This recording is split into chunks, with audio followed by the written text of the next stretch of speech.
Welcome to a new Daily Top Askreddit video. Today's topic. The Senate just passed the big beautiful bill today. What's your reaction to this? I can't wait for this to not benefit me in any way at all. I can't wait to become poorer while everything costs more. Yeah, the bill eliminates the program I work in, SnapEd, so just learned I'm losing my job. Really sucks. You should try destroying people's lives for a living instead of helping people who need help. It's more profitable. Wait, it gets rid of food for schools. Or SNAP benefits. What is SnapEd? I'm sorry for the loss of your job. It's a good day to not be poor. It's a bad day to be young enough to deal with the long-term consequences. Dude, if only my parents hadn't had unprotected sex 9 months before I was born so I wouldn't be 24 RN and having Trump stick some bill right up my ass. Get ready, mom and dad, you get to live with your son until he's 40. There's a good chance that they'll be living with you at some point where you're their caregiver and financial support. I'm not poor or young by any stretch, and this is a bad day for everyone. As a small business owner, these tax breaks aren't going to mean shit when my revenue decreases because no one can afford my products. Yeah, it's important to note that this isn't poor and non-poor, this fucks absolutely everyone who doesn't have generational wealth. We are being cannibalized by the rich. Why doesn't the middle and lower class, the largest of the classes, simply not eat the rich? Because so many of the people in that class have convinced themselves the rich aren't the problem and other people in their class are the real problem. Well, I have no idea where my mom is going to go. She's on a waiver for early onset dementia, Alzheimer's, and there's no way I can afford her care.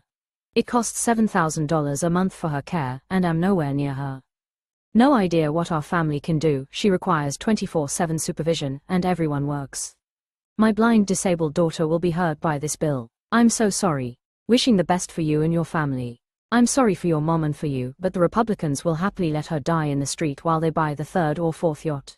It's an inhumane, anti-American bill that was created by Republican donors and owners, and passed by bought Republican legislators to benefit the donors and owners. They're taking healthcare away from poor people so that people who already have a lot of money can have even more.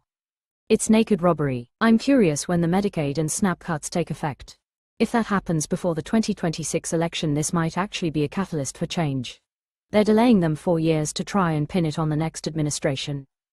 I hate that the US is filled with so many fucking stupid people.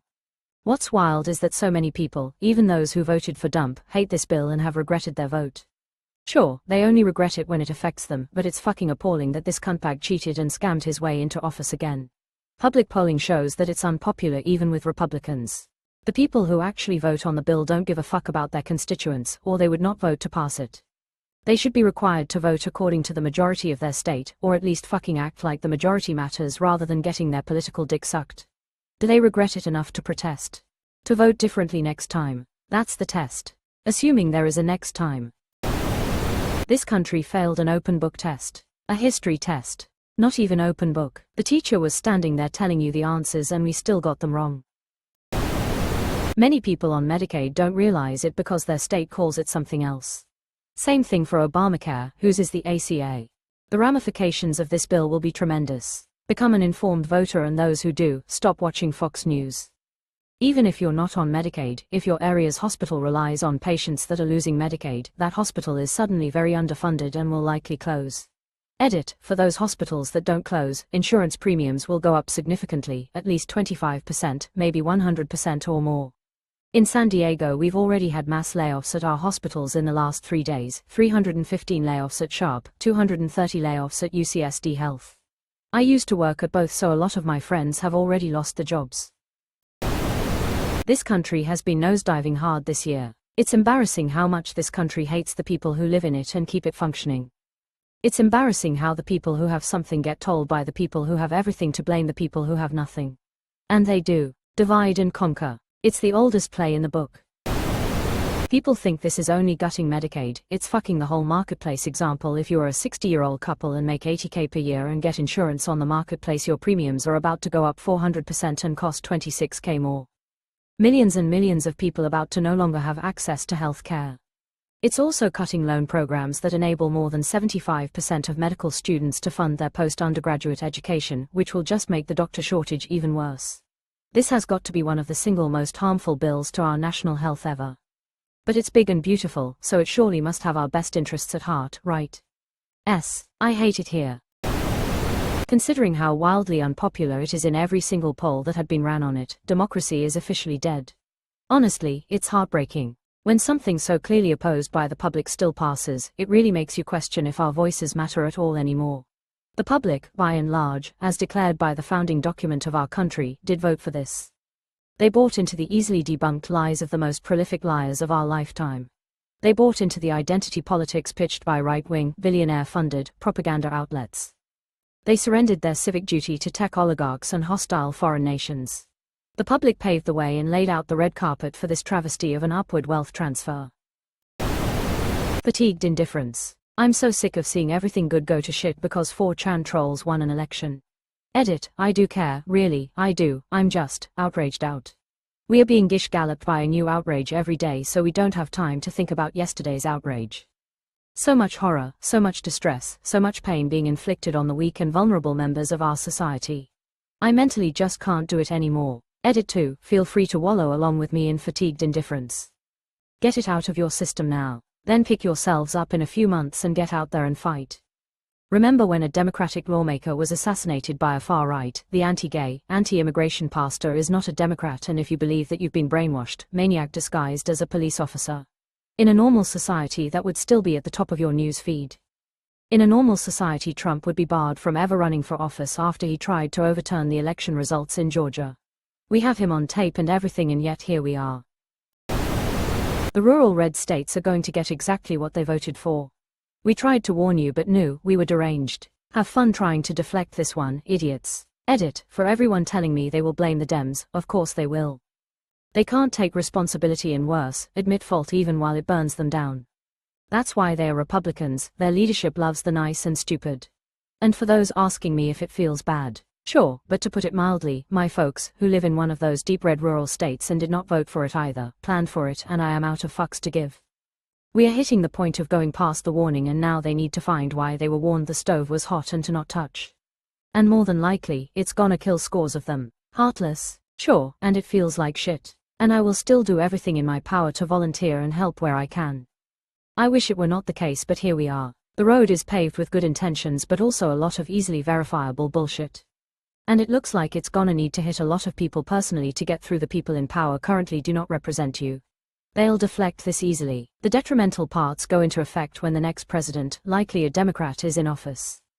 I live in Oklahoma, where I still see MAGA signs in people's yards. I've heard people blame Biden for Trump's first-term policies.